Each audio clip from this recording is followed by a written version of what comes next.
Fala pessoal, tudo bom? Vamos dar início aqui às nossas aulas da pós-graduação em Direito Político e Prática Eleitoral da Faculdade de SES. Meu nome é Igor Pinheiro, sou promotor de Justiça no Estado do Ceará e coordeno este curso junto com o professor Henrique Neves, que dispensa apresentações. Esse nosso curso vai ter uma vertente eminentemente prática, meus amigos. Nós vamos abordar os elementos dogmáticos, mas como o próprio nome da prática aponta, sempre com o olhar direcionado para o dia a dia, seja do advogado, seja do promotor, seja do juiz eleitoral, seja do dirigente partidário, ou mesmo do cidadão comum interessado em conhecer as nuances do nosso sistema político partidário, tá bem? A aula de hoje nós vamos tratar sobre um tema importantíssimo nesse ano eleitoral, que diz respeito aos acertos e desacertos do TSE no combate à corrupção eleitoral, tá bem? É um tema que serve não só para promotores de justiça, e essa é a primeira quebra de paradigma que eu quero propor para vocês aqui. Temos que parar de achar que só ao Ministério Público interessa combate à corrupção. Combate à corrupção deve ser um instrumento de cidadania, deve ser algo que todos nós almejamos, porque todos reclamam da corrupção existente no país, mas nem todos estão dispostos a fazer a sua parte.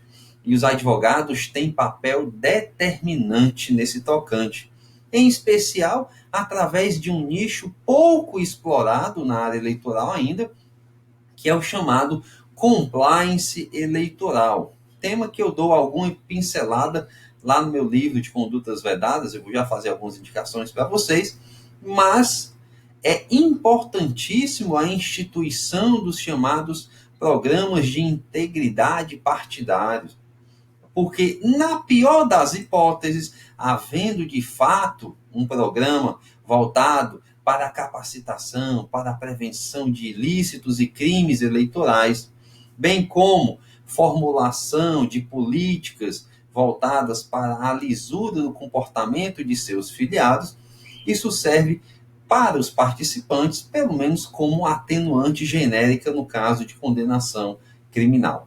E também, se estivermos falando aí de uma ação cível de responsabilização de partido político, nós teremos aí realmente a possibilidade de atenuação das penas também à luz da lei anticorrupção, tá bom? Mas a gente vai ver isso ao longo do curso com tranquilidade, mas eu queria deixar esse recado inicial. O compliance eleitoral é determinante, porque é uma quebra de paradigma que os advogados ainda não se atentaram, tá bom? Mas, como eu disse para vocês, eu queria fazer aqui algumas indicações bibliográficas de livros que nós usaremos ao longo dessas primeiras aulas e que servirão, sem sombra de dúvidas, para a pesquisa das provas de vocês, tá bom? Então, eu trago aqui esse kit, que eu chamo de kit anticorrupção, que começa pelo livro Condutas Vedadas aos Agentes Públicos em Ano Eleitoral, terceira edição, totalmente atualizado com as novas resoluções do TSE, atualizado com a lei do abuso de autoridade, com a lei anticrime. Aqui você vai encontrar, de fato, um panorama material e processual desse tema.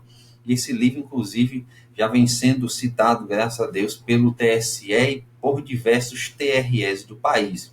Depois tem a lei anticrime comentada, em que a gente faz uma abordagem dos aspectos aí criminais modificados pela lei anticrime, inclusive cível também, do acordo de não persecução cível. Aliás, é um tema que nós vamos falar aqui hoje ao longo da aula, a questão da implementação dos acordos na justiça eleitoral após a lei anticrime. Essa é uma realidade inescapável e que advogados, juízes e promotores precisam abrir o seu horizonte para implementar a chamada justiça consensual na área eleitoral, porque nós estamos agora, de fato, com um novo sistema de justiça, novos paradigmas, e não faz mais sentido aquela obsoleta proibição do TSE de celebração de TACs, por exemplo, já que até na área criminal é possível se acordar a implementação de penas. Mas vamos ver isso também com bastante vagar ao longo da aula. Só esse ponto que eu queria tratar com vocês. E também esse livro, Nova Lei do Abuso de Autoridade, que a primeira tiragem estourou aí em menos de 2 meses, já está disponível a segunda tiragem, tudo no site da editora jhmizuno.com.br. Quando vocês forem aí comprar, usem o cupom SERS, né, que a gente fez uma campanha de desconto e os alunos SERS têm 22% de desconto. E também, ao longo do curso aí, nos próximos dias, nós vamos estar lançando este livro, Crimes Eleitorais e Conexos, também pela editora JH Mizuno. Beleza? Tranquilo, meus amigos. Pois falar de combate à corrupção eleitoral, as posições do TSE, o que está certo, o que eventualmente precisa ser melhorado, nos impõe preliminarmente a necessidade de uma abordagem estatística, contextual, para que nós tenhamos algo de científico na nossa percepção como cidadão. Porque todos nós brasileiros reclamamos da corrupção. Todos nós temos uma sensação de macrocorrupção generalizada e temos uma sensação de que o Brasil é o país da corrupção e da impunidade. Algumas dessas premissas são verdadeiras, mas outras nem tanto. Nós temos estudos estatísticos, científicos, que de fato demonstram como evoluir, em qual ponto ou quais pontos progredir, e é sobre isso que eu quero falar com vocês. Nós sabemos que anualmente uma ONG alemã, mundialmente reconhecida e acreditada, a Transparência Internacional, divulga o seu relatório de percepção da corrupção no setor público. Eles levam em conta diversos critérios e, a partir disso, fazem um ranking em que listam 180 países nessa percepção da corrupção. Os países nórdicos sempre são os com melhores índices, e o Brasil vem, ao longo do tempo, caindo sucessivamente nesse ranking. A partir do momento em que a Operação Lava Jato começou a revelar, a expor todas as vísceras, todos os vícios que nós ouvíamos falar, mas que não tínhamos provado no contexto macro, já que no contexto micro isso acontecia muito. Eu, por exemplo, trabalhei num município aqui no estado do Ceará, chamado Trairi. Depois, se vocês tiverem curiosidade, olhem, Operação Trairi Limpo. Lá só ficou o promotor que vos fala, o resto não sobrou ninguém. Juiz, prefeito, câmara, foi todo mundo afastado, preso, porque é exatamente essa relação promíscua do poder econômico com o poder político, que potencializa a corrupção administrativa, que gera o vício para a eleição do sucessor, maculando a lisura, a legitimidade do processo eleitoral, e assim faz essa roda da corrupção que nunca acaba. E a ONG Transparência Internacional, no seu ranking referente ao ano de 2019, publicado em 2020, no começo do ano, traz aí alguns dados interessantes, né? O Brasil está em 105, a 105ª posição dentre 108 países, tá bom? Além disso, a própria ONG divulgou ano passado um barômetro global da corrupção na América Latina e no Caribe, em que ele traz opiniões e experiências dos cidadãos relacionadas à corrupção. E essa pesquisa tem dados interessantíssimos. Ela foi realizada entre janeiro e março de 2019, portanto bem recente. Em 18 países, mais de 17 mil pessoas ouvidas. O Instituto Ipsos foi quem de fato conduziu essa pesquisa, e ela traz algumas constatações aí interessantes. Como eu disse, a nossa sensação transformada em números, em dados concretos científicos. Primeiro, a corrupção está em ascensão. Primeiro, a gente está falando um contexto global, né, para depois chegar ao Brasil. Mais da metade, 53% dos cidadãos ouvidos na pesquisa, acham que a corrupção aumentou nos últimos 2 meses. 2. Os governos não estão fazendo o bastante. Somente 39% dos cidadãos avaliam que seu governo está fazendo um bom trabalho na luta contra a corrupção. Quanto mais da metade acha que não está fazendo um bom trabalho. E aí aqui, meus amigos, na questão do Brasil, nós temos dados concretos. Não estou criticando o governo federal especificamente, até porque eu sou um entusiasta do ministro Sérgio Moro. Teve algumas falhas na Operação Lava Jato, isso é inquestionável, mas quem não cometeu erros que atire a primeira pedra. O saldo positivo do que esse homem fez para o Brasil é inquestionável para o nosso futuro aí, num curto espaço de tempo. Mas, no âmbito geral, federal, quando eu falo federal, é a nível legislativo, administrativo, nós temos, de fato, medidas aí que vêm comprometendo ou que tentam comprometer a atuação efetiva no combate à corrupção eleitoral. E aí, a lei do abuso de autoridade é o maior símbolo disso. Quem acompanhou a tramitação legislativa sabe muito claramente, a partir dos próprios discursos parlamentares, que foi uma lei gestada como instrumento de retaliação ao Ministério Público, ao Poder Judiciário, pelos acertos, por incomodar os poderosos, os que se sentem inatingíveis. Ninguém aqui é a favor de abuso de autoridade. Eu, inclusive, falo no meu livro. O abuso, o combate ao abuso de autoridade é uma tradição constitucional brasileira que deve ser preservada. Desde a Constituição de 1824, lá no artigo 179, há previsão de punição para agentes que abusam do seu poder. Mas você não pode, a pretexto de um combate ao abuso de autoridade, gerar um cerceamento à convicção do magistrado, à independência e autonomia das instituições de investigação. Isso daí não pode ser tolerado, e isso teve repercussões internacionais. Diversas entidades mandaram cartas ao presidente da República pedindo veto de dispositivos, e alguns aconteceram, outros ainda com veto foram derrubados pelo Congresso Nacional, e isso repercutiu concretamente na posição do Brasil. A gente vai apontar aí depois essas matérias, esses apontamentos feitos pela Transparência Internacional.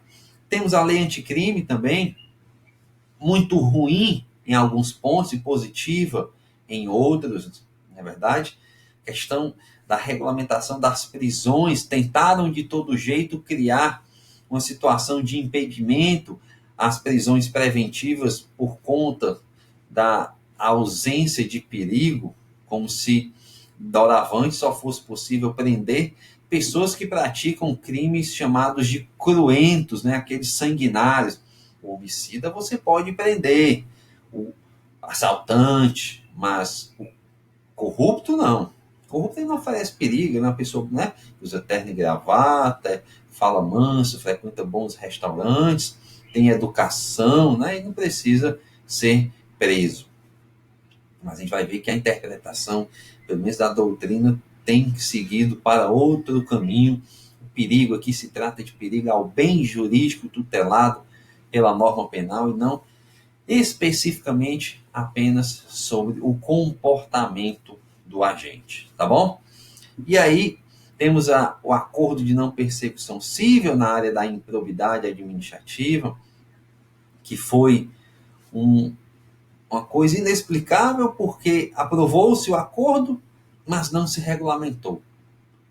E aí ficou um limbo jurídico, a doutrina agora tendo que fazer uma ginástica hermenêutica para ver como compatibilizar isso. A gente exporta para a área eleitoral, isso não exporta, quais as consequências, quando pode, quando não pode, a gente também vai tratar disso, mas é o resultado de uma política legislativa voltada para a impunidade, efetivamente.